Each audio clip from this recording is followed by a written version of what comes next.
The day I moved in with Uncle John and Aunt Maria, my life took a sharp turn. Their house was nothing like the warm, loving home I'd lost. It was colder, stricter, a place where laughter seemed to echo with a hint of bitterness. Ellie, their daughter, met me with a stare that could freeze boiling water. "Great, now we've got a charity case living with us," Ellie muttered under her breath as I lugged my suitcase into what would be my new room. Aunt Maria shot her a look. "Ellie, that's enough. She's family, and we're doing the right thing." Uncle John, a man of few words, simply nodded. "You'll follow our rules here, Ruth. We expect you to contribute like everyone else." I nodded, too overwhelmed to speak. I was just 11, trying to find my footing in a world that had suddenly turned upside down after my parents died in a car accident. The first few days were a blur of new rules and chores. Ellie made sure to remind me of my place at every turn. "Why are you even here? You're not really one of us," she sneered one day as we washed dishes. "Just a little orphan girl living off our charity." I clenched my jaw, focusing on the soapy water. "I'm here because your parents took me in," I replied, trying to keep my voice steady. "Yeah, and don't you forget it. You owe us," Ellie snapped back, splashing water in my direction. The nights were the hardest. I'd lie in bed, listening to the silence of the house, missing my parents more than ever. Tears were my only solace, but I never let Ellie or her parents hear me cry. I made a silent vow to myself, I would endure, no matter what. Helping with the housework became my escape. Aunt Maria was particular about how things were done, and I learned quickly to avoid her criticism. "You call this clean?" she'd often scold, pointing at a spot I'd missed on the floor. "Sorry, Aunt Maria. I'll do it again," I'd say, grabbing the mop and going over the spot until she was satisfied. Uncle John was a stern man, his words sparing but sharp. "We're not running a hotel here, Ruth. Pull your weight," he'd remind me, even though I was already doing more chores than Ellie. Ellie, for her part, never missed a chance to make my life harder. She'd hide my sewing supplies, knowing how much I loved to sew, then feign innocence when I couldn't find them. "Looking for these?" she'd taunt, holding my scissors just out of reach. "Maybe if you're nice to me, I'll give them back." But I never retaliated. I kept to myself, burying my hurt and focusing on my sewing. It was my one joy, the thread that connected me to happier times with my parents. I started with doll clothes, moving on to alter whatever old clothes I could find. It wasn't much, but it was mine. Life with Uncle John and Aunt Maria was a mixed bag. They provided a roof over my head, sure, but it was Ellie who made sure I never forgot I was different. Amid the coldness and the chores, I found my escape in a corner of my room with a needle, thread, and old fabrics that whispered promises of transformation. One evening, as I was turning a faded curtain into a skirt, Ellie barged into my room without knocking. "What are you doing with that old rag?"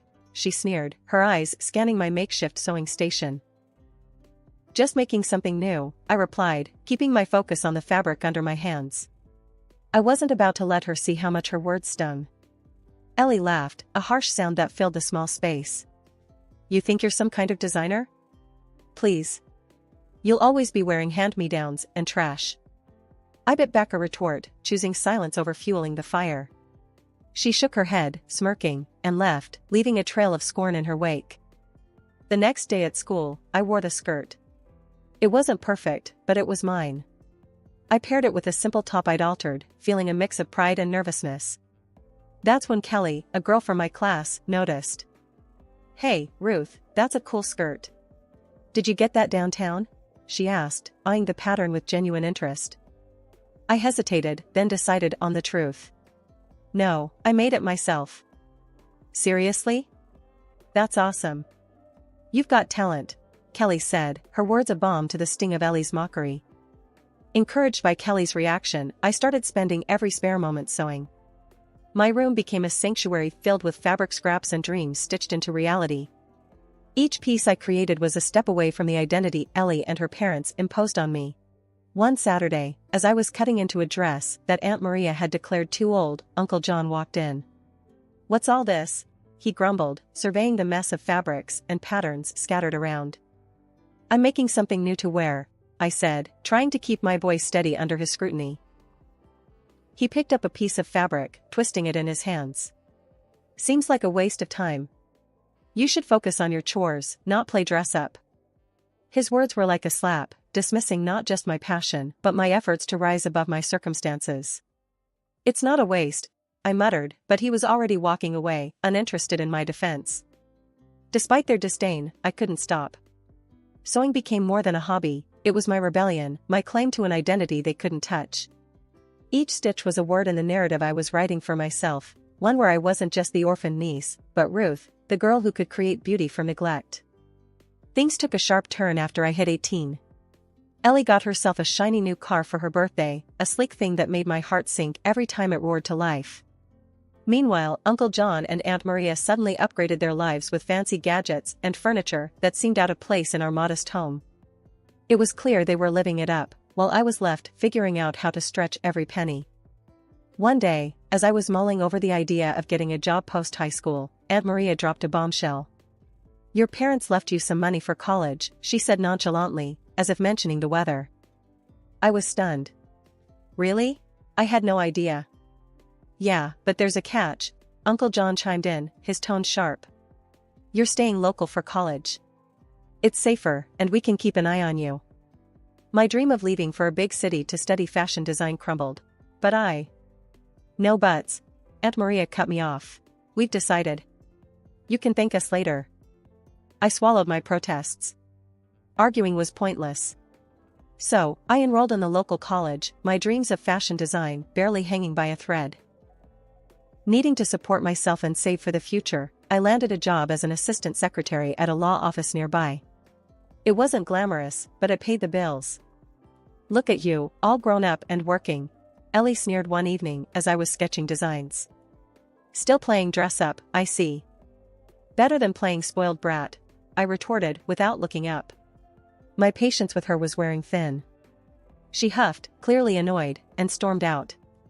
I couldn't help but smile a little. For once, I had the last word. Despite the setbacks, I didn't give up on fashion. Every evening, after work and classes, I'd dive into my world of sketches and fabrics, transforming Ellie's discarded clothes into pieces that felt like me.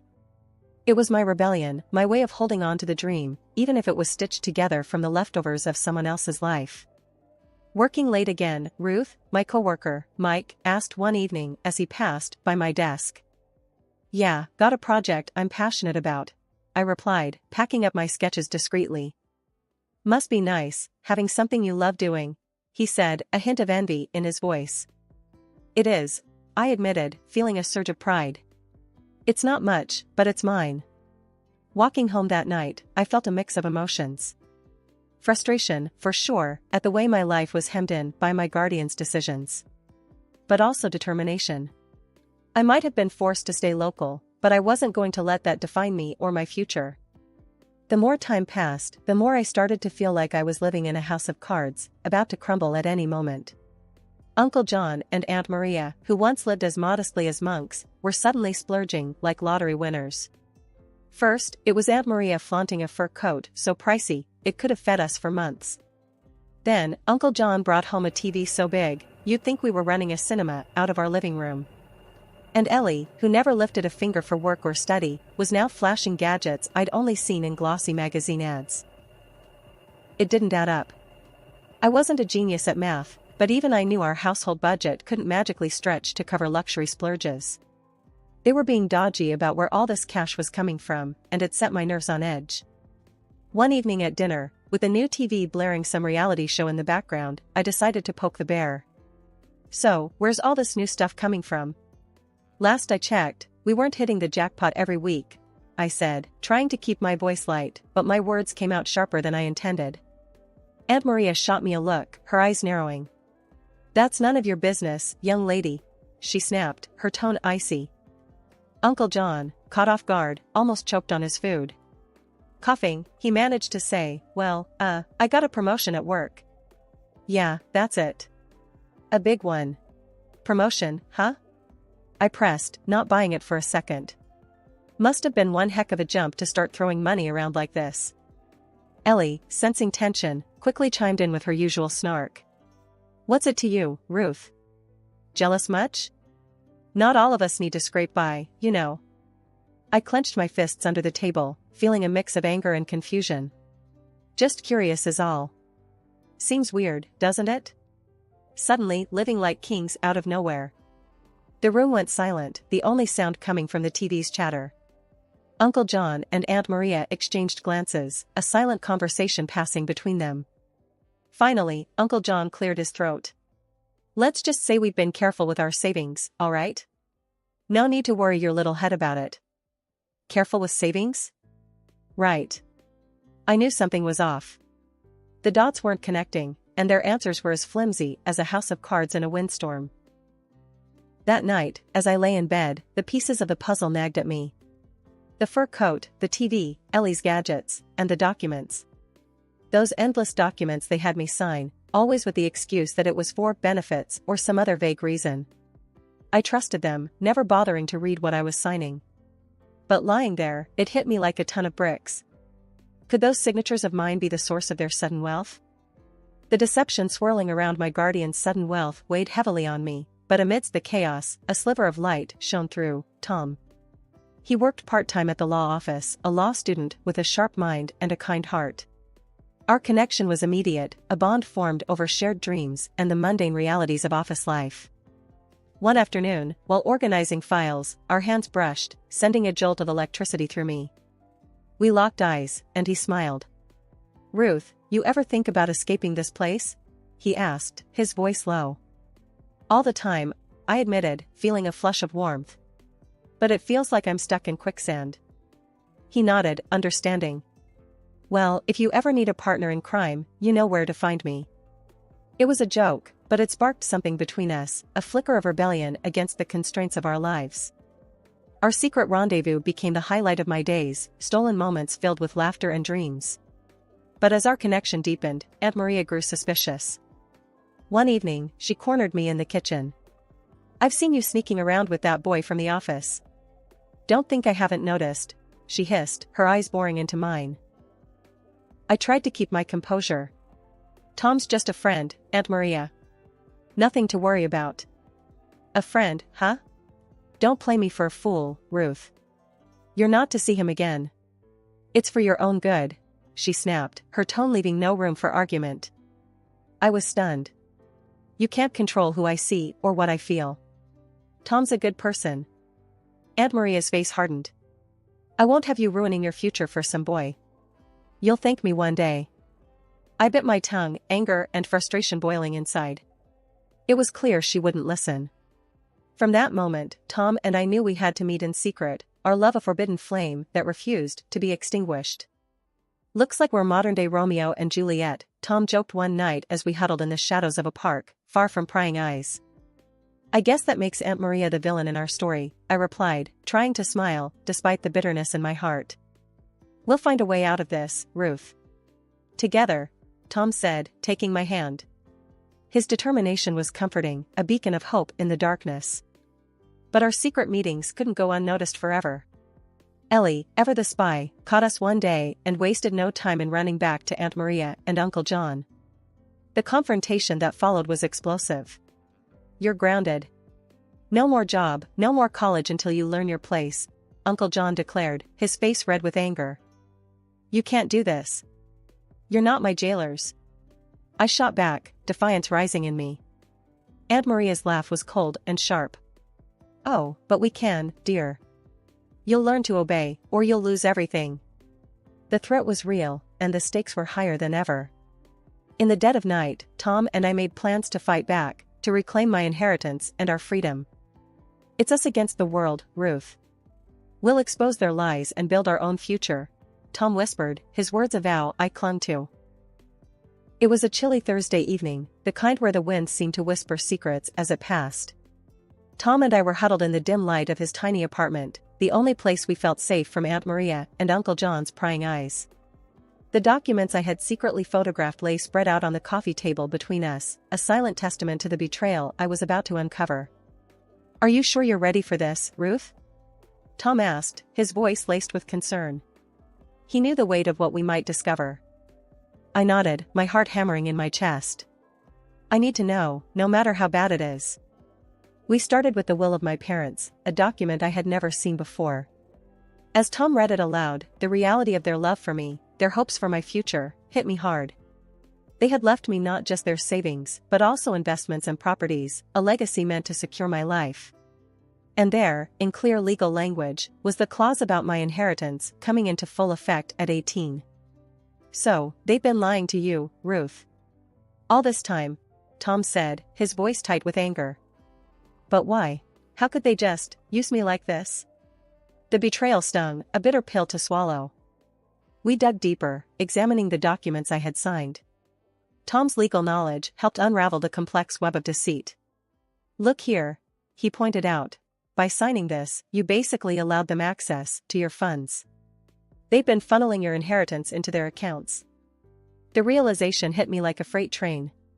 My trust, my loyalty, had been manipulated to fund their lavish lifestyle. I can't believe this. They told me it was all for benefits, for my college fund, I said, feeling naive and foolish. It's classic fraud, Ruth. And it's illegal. You have rights, Tom reassured me, his hand finding mine. The next steps were daunting. We discussed lawyers, legal battles, and the possibility of going public. The thought of facing Aunt Maria and Uncle John, exposing them for the frauds they were, made my stomach churn.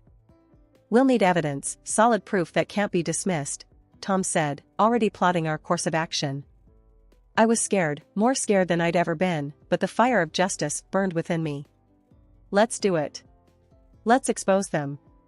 I can't let them get away with this. The determination in my voice surprised even me. I was no longer the timid girl who had arrived at their doorstep, seeking refuge. I was a woman wronged, ready to claim what was rightfully mine. The plan was set.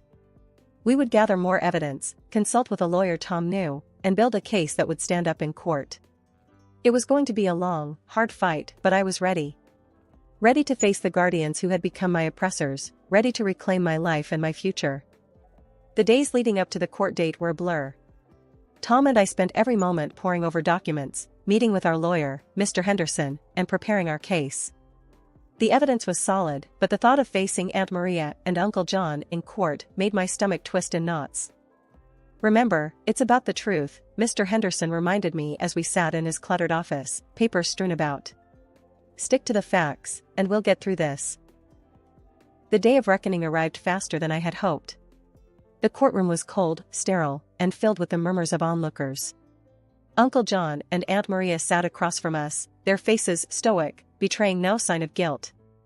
Ms. Thompson, can you confirm that you were unaware of the contents of the documents you were signing at the request of the defendants? The judge asked, his gaze fixed on me.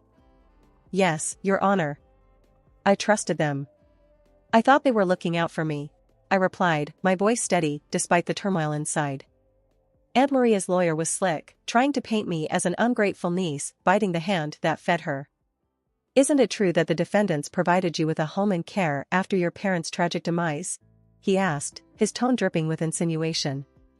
They did, but that doesn't give them the right to steal my inheritance, I shot back, refusing to be intimidated. The turning point came when Tom took the stand, presenting the financial records we had uncovered. These documents clearly show the transfer of funds from Ms. Thompson's accounts to the defendants, immediately following her signature on the documents they presented to her. He explained, his confidence undercutting the defense's arguments. Aunt Maria and Uncle John squirmed in their seats, their facade finally cracking under the weight of evidence against them. After what felt like an eternity, the judge delivered his verdict. The evidence presented clearly demonstrates a breach of trust and fraudulent activity by the defendants. I hereby order the immediate restitution of all misappropriated funds to Ms. Thompson, along with appropriate penalties for the defendants.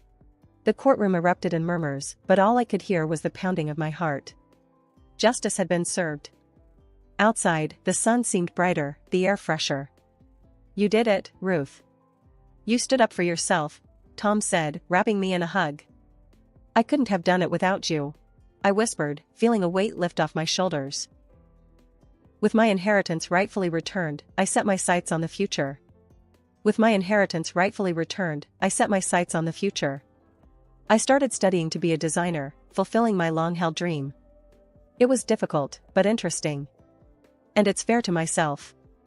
Years had flown by, turning pages filled with trials into chapters of triumph. My atelier, once just a dream woven from threads of hope and defiance, now stood as a testament to my journey. I had built a name for myself in the city, not just as a fashion designer, but as a symbol of resilience. One afternoon, as the autumn sun cast long shadows across my studio, Ellie barged in, her presence as unwelcome as a storm cloud. Time hadn't been kind to her, the arrogance still hung around her like a tattered cloak, but desperation had etched lines into her face. "Ruth, you gotta help me." She started without a greeting, her voice a mix of demand and despair. "I'm in deep, really deep. I need money." I paused, the shock of her audacity giving way to a cold sense of inevitability. "Ellie, I can't just hand you money. But I can offer you a job. Work for it, earn it." Her reaction was immediate and volcanic. "A job? Are you kidding me?" "I don't need a job, Ruth, I need cash, and I need it now." She spat, her eyes blazing with anger. I stood my ground, feeling the weight of our shared past heavy between us. "I won't fuel your mistakes, Ellie. A job is all I'm offering. Take it or leave it." Her fury boiled over. "You think you're better than me now, huh? Just because you play dress up for a living?" She sneered, her words laced with venom. "No, Ellie. I worked hard for everything I have. I'm offering you a chance to do the same," I replied, my voice steady. Ellie's laugh was bitter, devoid of humor. "I don't need your charity or your lectures. You'll regret this, Ruth." As she stormed out, I felt a wave of sadness for what we both had lost, but also a deep, unshakable conviction in my choices. I had learned the hard way that no one could save you if you weren't willing to save yourself. Weeks later, news trickled down to me that Aunt Maria and Uncle John's house had been sold off to cover debts. Ellie had vanished, chasing after windfalls that would never come. The cycle of choices and consequences had come full circle. Sitting in my studio, surrounded by the vibrant chaos of creativity, I reflected on the journey. From the ashes of a broken past, I had carved out a space where dreams took shape, where resilience was the fabric of success. Tom, now my husband and partner in every sense, placed a supportive hand on my shoulder. "You okay?" I smiled, leaning into his strength. "Yeah, I am. It's just, life's funny, isn't it? How it all turns out." He squeezed my shoulder gently. "It's not just life, Ruth. It's you. You made this happen. You turned the odds into your masterpiece." As the sun dipped below the horizon, casting a golden glow over the city, I realized he was right. This wasn't just a new chapter, it was a whole new book, one where the pages were filled with the colors of hard-won joy and the quiet strength of redemption.